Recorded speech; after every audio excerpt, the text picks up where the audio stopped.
Time for us to dissect the newsmakers and what's been making headlines this entire week. Today we put a twist to it, taking a look at the verbal and non-verbal communication that those who want to be our political leaders have been offering. Joining me now in studio is Derek Banga. He's to my far right. He's the Managing Director of Public Image. Thank you so much for coming in. And Professor Edward Kisiang'ang'i, who is a political expert. Gentlemen, karibuni sana. Derek, let me begin with you because the kind of analysis that you offer is a little bit different from what Professor Kisiang'ang'i will be giving us in a short while. Tell us about communication skills and what you read from politicians. Well, what we're looking at with politicians is that they are seen, they are heard, and they are remembered for the right reasons. So what I do in the context of that is work on analyzing the non-verbal communication, looking to see whether the words that are coming out of their mouth actually match the message that is being given by the body, because the body never lies, and very often there is a mismatch, and it's very interesting to see how that play comes about. So together with my colleague Paul from Jade Communications, we really look and see, is that message getting through? This is something that they cannot hide and has a huge impact on how we, the voters and the potential audience or their target market, views them. Very interesting, and we'll see whether what he will say will agree with that. We want to begin by taking a look at what NOC Kenya leader, the sole female presidential aspirant in this coming election, had to say earlier this week. Take a listen. Naona wanahabari wakiandika fulani fulani ndiye ako na nguvu, hata mwingine akauliza Martha Karua ataenda wapi? Kabla ya kuwa mwanasiasa nilikuwa Martha Karua Mkenya. Baada ya siasa nitakuwa Martha Karua Mkenya. Wacha kuuliza ya Martha Karua. Uliza yako mwenyewe, ndugu yangu, dada yangu. Uliza baada ya uchaguzi tarehe 4, tarehe 5, utaamkia Kenya ya aina gani? Karua earlier this week, and gentlemen, to me it was a surprising quote because I think this is the most dejected, I would say, I have seen her on the campaign trail. We know her as this fiery politician, but does she seem to be somebody who's still seriously going for the top spot or not? That's an interesting observation, Anne. And Martha Karua is known as a direct communicator, rather. So she is very strong in terms of her body language, in terms of her gestures. This is one of the few times that I have seen her, certainly as a presidential aspirant, where the body language was a little bit defeatist. You can see the slump of the shoulders. It is almost as if she has decided to throw in the towel. Now, I'm not saying that she has, but her body language was telling in this case. It sounds like a shauri yenu type of speech. After March the 4th, on the 5th, you'll get the leaders you will elect. She's finally accepting opinion polls? Yes, Martha Karua, and as you can see, she has given up. She's saying, I can't make it, but she's also bitter. You can see the bitterness on her face. She knows very well that she has been pursuing issues. She's one of the politicians that have been talking about issues in this country, but then they are never heard and they are never understood, especially in central Kenya. Her major opponent has been Uhuru Kenyatta. People are likely to listen to Uhuru Kenyatta pursuing, whipping up ethnic support, but for her, she has been talking about issues, nobody listens and she's giving up. You know, when did the rain begin to beat her? Is it a case of the firebrand being consumed by her own fire, refusing to work in a coalition? She doesn't understand the electorate, especially from her own home area. The electorate wants to think about the ethnic issues. She doesn't talk about the ethnic issues, so she doesn't get it. And she has been pursuing the wrong message. She has given the wrong messages all along. She didn't understand the political terrain, and that's why she has just realized that 2 months to the election, or probably 7 weeks, she's not communicating, and therefore she has to give in and probably go back to law and practicing law and do other things. I don't know if Martha will necessarily go back to law, but anyway, a day is a long time in politics. We'll see what happens. Let's now take a listen to Saboti MP Eugene Wamalwa with a very interesting take of what Western Kenya has to offer. Yule mtu wewe unaweza amini apikie chakula wewe na familia yako, asikuwekee sumu akuwe. Huyo ni mtu ambaye wewe na taifa la Kenya linaweza likamini. And from this land of cooks and watchmen, we are presenting to this nation a leader who shall be the ultimate watchman who will watch over all Kenyans. from the land of cooks and watchmen. I don't know how kindly Musalia Mudavadi will take that description, but is he playing the stereotype right? I think it's very clear that, first of all, Eugene is talking about something which happened many years ago when a senior politician from Central Kenya argued along those lines. But he's resurrecting that argument because he's also desperate. I don't think Eugene has a strong political mind. I don't know who advises him.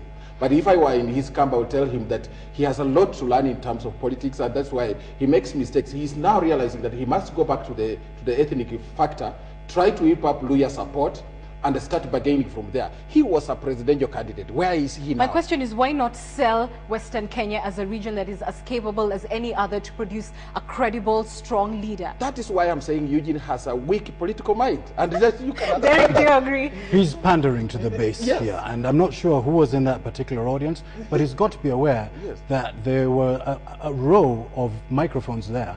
This is something that is going to be seen to a national audience. So the words that come out of your mouth, you've got to be very careful about the things you say. Pandering to the base, sticking to old-fashioned stereotypes, as you said, not very presidential, not very leadership, not showing leadership qualities, certainly in my book. And you know, who is he calling a watchman? That area he comes from has highly educated people. Including himself. Including himself. So he's selling too low, and he has gone below the bar.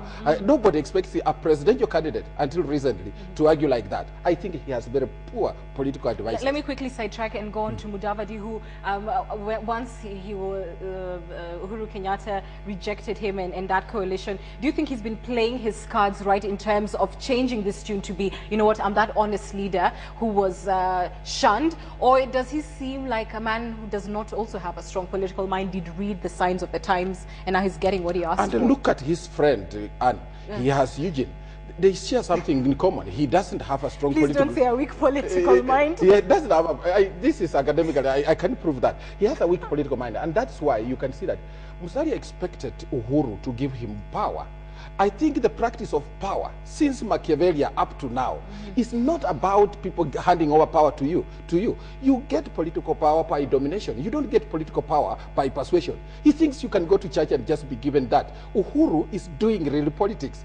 But Musalia wants to sit in the kitchen and be called and be given something. Musalia wants to do that. It can't work, Anne. It has never worked. Strong sentiment. So really, what you need to do is that probably Musalia should go back to the drawing board, acquire a new personality with which to bargain for power. He doesn't have that. Around him, there is nobody who can help him bargain for power, and that is where his weakness is. And he shares that with Eugene. And you just wonder, even today he's explaining to people, look, I talked to my brothers, they told me this, political power is hard business. Let me cut you short. Derek, tell me you have kind of words for the man. Watch the body language of the man when he's speaking in public. Is this the body language of a potential leader of this particular country? Is this the body language of somebody who can stand up to all these different people that he has been trying to woo? He got them and then he was moved here. This is something that's really telling. So for me, Musalia Mudavadi certainly needs to work a little bit more on giving us the vigor, giving us more of the passion. I think he's a little bit laid back and doesn't come across as the type of leader, certainly, that we're looking for. Very interesting, but perhaps that may just be his selling point, that he's not the extreme. We'll find out on March the 5th, I suppose. Let's move on to the original orator himself, Raila Odinga. This is what he had to say this week. Hii ni kama mto Nile ambaye sasa kule Kagera imeingiza, Nzoia imeingiza, Yala imeingiza, Sondo Miriu imeingiza, Kucha imeingiza, Mara vya Victoria. Alafu sasa Nile inatoa huko. Nile peke yake inatoa. Na hiyo ni maji mzito. Imetoka Jinja, inaenda Misri. Upende usipende itafika wapi? Itafika wapi?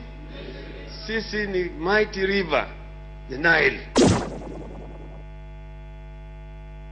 10 years of proverbs and metaphors, are they still working in 2013, do you think? This is classic Raila. The parables, that's great. The similes, the riddles. Yes, the question is, are they still working? Do Kenyans, you know, when it about communicating, and Raila is one of these spirited communicators, so stories naturally come to him, and we love him for this, and he connects with the audience. But the fact is, I think we have moved on.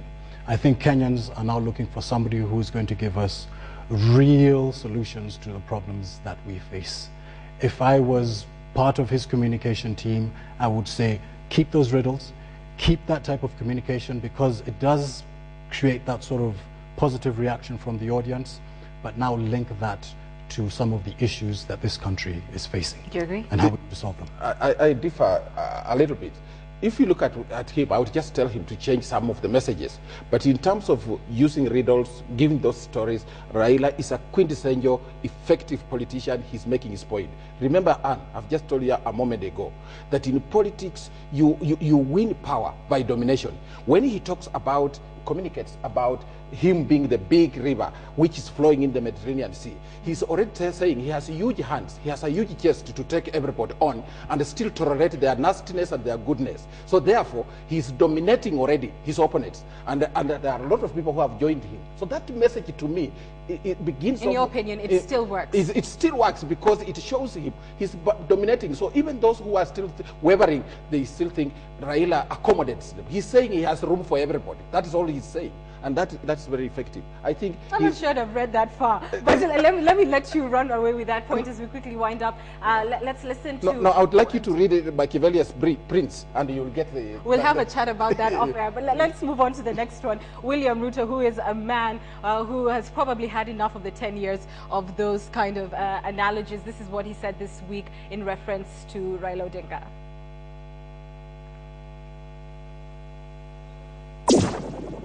Kuna jamaa moja wa analog amekwama kwa referendum iliyopita. Bado wanazungumzia maneno ya referendum iliyopita kwa sababu ni analog, upgrade inachukua muda. And the question is, he is the so-called youthful leader who was in parliament, in government perhaps, and at a more youthful time than Raila. Did that energy really transfer into meaningful action, do you think? Two things. First of all, he served in the government as Minister for Agriculture. This thing has been overplayed. I don't know really what his achievements were, because whatever he did was government policy, and I'm sure cheaper he did. Fertilizer. And cheaper fertilizer. So changing the education policy. So that's the first thing. I don't know what he did there alongside his friend Uhuru Kenyatta, what they did in Treasury to make sure that everybody accepts Kenya as one country. I don't know. But what the second thing that I want to tell you is this. Every old man or old woman you see in Kenya has young people. These guys are polarizing our country when they use this kind of language about analog and digital. I could be 60 years, but I have 30-year-olds, and I have something to offer them. So are they going to say, these ones cannot say anything, I've put them aside? Where is Ruto accommodating the old men and women of this country, the likes of Mwai Kibaki, the likes of Daniel Arap Moi? Have they expired to the extent that we don't want them to influence anything and say anything? The sad answer to that for some people might be yes. What do you think, Derek? Listen, this is, again, the quintessential politician, and Ruto epitomizes better than most. First of all, he's a direct communicator. He's speaking to that target audience using words like analog and the inference to digital. But as Professor was saying, there is a demographic there that he is not connecting with. He's alienating and in fact, them. Exactly. And what it seems like is that, for me, certainly in terms of Ruto, is that he'll talk about things that are pertaining to him. This is a man who worked with Raila on the other side, and he didn't say anything the whole time he worked with him. But the moment that he switches sides, here he's saying that here's a man who's talking analog. To be fair, doesn't he sound just like the rest of them? That's what I'm saying, quintessential Kenyan politician. But also another thing, if you look at his body language, the way Ruto emphasizes his points, you see something arid in the argument, and you are not likely to trust him. He has a crisis of trust. I don't know. You just see that he's addressing the audience that my brother is talking about, but he doesn't believe anything. It's all about sound bites, and it's all about pandering to the camera. Yes. It is not about really, if I was a voter, I think trust is an issue that he needs to work. I hope you are a voter. Yes, never mind that. Let's wind it up, gentlemen, because we must listen to Juji's Member of Parliament, Aden Duale. This is what he had to say after an opinion poll was released by Infotrack Research and Consulting that, of course, put the Court Coalition at the tops. And this is the jab he had for its CEO, Angela Ambitho. Biologically, financially, we will tell the country the relationship between opinion pollsters and the Prime Minister. Sababu hiyo opinion poll tunajua, hata kwa leo TV muangalie ule msichana, muangalie ametoka wapi. Now that certainly has to be below the belt. It is naive, and it shows a politician. This is the sort of person that you would not make a spokesman for your party, because we have had, look, in this country, you have had Joe Nyaga and his brothers disagreeing politically. So when you talk about biology is not necessarily the influence of our thinking. Everybody is independent. So if you are going to accuse somebody because they are related to another person, we are all related to somebody. There are so many people in the Jubilee who are related to... Are you saying she is related to... No, I don't know about that, but is that the point? The point that we have here is that there's an opinion poll. And I wish that these politicians looked at the methodology of that was used to have this opinion poll in place and see whether there is any truth in it and work on their weaknesses. But whenever it favors them, they say it's okay. When it doesn't favor them, they get naive to this point of even talking about biology. I think Adan Duale does not deserve the attention he's getting. There was also that subtle dig about her being a woman.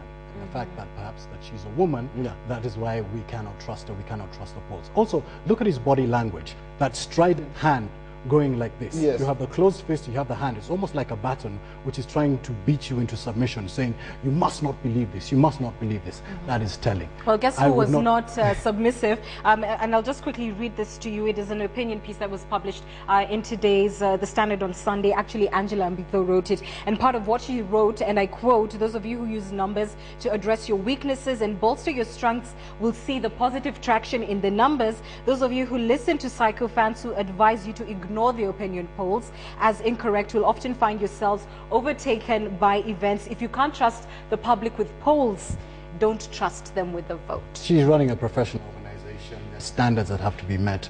I wouldn't lend any credence to what he had to say. I think what Duale needs is to be taken through a basic university course in methodology on how to do the sampling procedure, especially when you are doing opinion polls. And if he can understand that, probably that is when we can allow him to make that statement. He's totally ignorant about how opinion polls work, and I think he needs more of our sympathies than even a condemnation. No, he doesn't have a scientific display mind of leadership qualities. You know, but the question, the converse question is, it's still difficult for a lot of Kenyans to appreciate what you're talking about. This very complicated sampling method, where a sample of 1,000 is representative of the entire population, and the question is, in a democracy as young as ours, given the historical issues that we have, is it really necessary to have these opinion polls all the time? It is necessary because, first of all, I say they are running a business enterprise, but also we want to know whether our people focus on which issues influence elections. If we know which issues influence elections, we can either emphasize those issues or redirect the public towards other issues that they have forgotten. So opinion polls are great. They may not be accurate. There is always a percentage error. But the way to deal with them is not to abuse those who have conveyed messages, to work on the possible weaknesses and see whether you improve or not. Your final thoughts, Derek? I think part of it is also the way the media portrays those opinion polls. So if you splash a headline there that is going to raise controversy, then you get statements like this. My final thoughts as far as the whole political field is concerned is that pay attention to what your politician, what your political aspirant is saying. Look at their body language. Do you trust them? Is there likability factor? This is a new Kenya. We have voters who are exposed, who are aware of many different things. We should go into these polls with our eyes wide open. Don't believe everything that you read. Use your own two eyes, look at the politician and see if this is somebody that you can trust and has the leadership qualities that we need for our country going into the 2013. Professor? I think that anybody who is going into this election by whipping up ethnic support is not doing what is in the interest of our country. We would like everybody to go into the election knowing very well that we are one country and we have one destiny. So anybody who thinks otherwise is not the right leader. Let us look at the messages they are giving us. If they are the ones that are going to divide us, we must reject them and give the destiny of this country and make sure that it enters into the hands of those who care about our interests. Professor Edward Kisiang'ang'i and Derek Banga of Public Image, thank you both for joining us.